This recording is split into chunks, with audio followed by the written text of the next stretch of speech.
All right, guys, we got 2018 Chevy Silverado in today. Guy said he wants that good classic American truck sound, so we went ahead and put a 40 series flowmaster in there for him. That's what we do for a lot of these V8 trucks. It gives it that good old-fashioned America sound.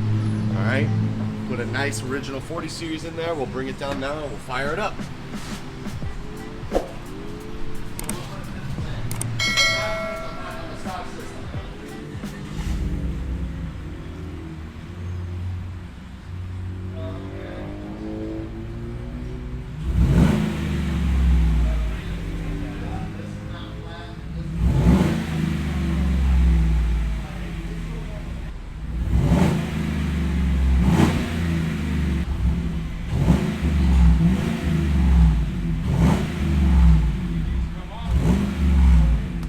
Alright guys, so we're back again with the Silverado. We fired it up for the customer and he told us that he needed just a little bit more noise, which fortunately we can usually always provide.